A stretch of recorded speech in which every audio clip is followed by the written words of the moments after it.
Telangana CM Revanth Reddy పాలనపై full focus పెట్టారు. ఇప్పటికే ఢిల్లీ పర్యటనలో కొత్త పీసీసీ చీఫ్ తో పాటు మంత్రివర్గ విస్తరణ, నామినేటెడ్ పదవులపై కాంగ్రెస్ అగ్రనేతలతో చర్చించిన రేవంత్ రెడ్డి రాజ్భవన్ లో తెలంగాణ గవర్నర్ రాధాకృష్ణన్ తో సమావేశమై కీలక అంశాలపై చర్చించారు. ఈ నెలలోనే అసెంబ్లీ బడ్జెట్ సమావేశాలు జరగనున్నాయి. ప్రభుత్వం పలు బిల్లులను సభలో ప్రవేశపెట్టనుంది. దీంతో అసెంబ్లీ బడ్జెట్ సెషన్ తో పాటు సభలో ప్రవేశపెట్టనున్న వివిధ బిల్లులకు సంబంధించి గవర్నర్ తో సీఎం చర్చించినట్లు సమాచారం.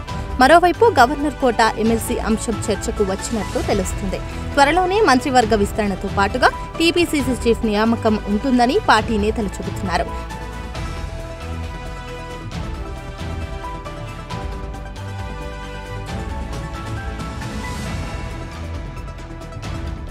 ఇతర పార్టీల నుంచి వచ్చిన వారికి మంత్రి పదవులు ఉండవని ఇప్పటికే సీఎం రేవంత్ రెడ్డి స్పష్టం చేశారు. కాంగ్రెస్ బీఫామ్ పై పోటీ చేసిన వారికే మంత్రిగా అవకాశం ఉంటుందని కూడా తేల్చి చెప్పారు.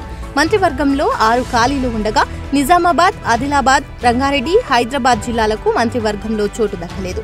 ఆ జిల్లాల వారికి చోటు దక్కే అవకాశం కనిపిస్తుంది. మైనారిటీ కోటాలో ఎవరికి అవకాశం దక్కబోతుందన్న దానిపై ఆసక్తి నెలకొంది.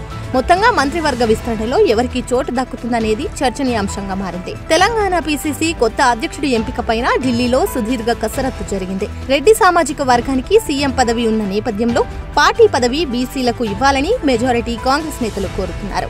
ఈ క్రమంలోనే మహేష్ కుమార్ గౌడ్, మధు యాష్కి గౌడ్ పేర్లు ప్రధానంగా వినిపిస్తున్నాయి.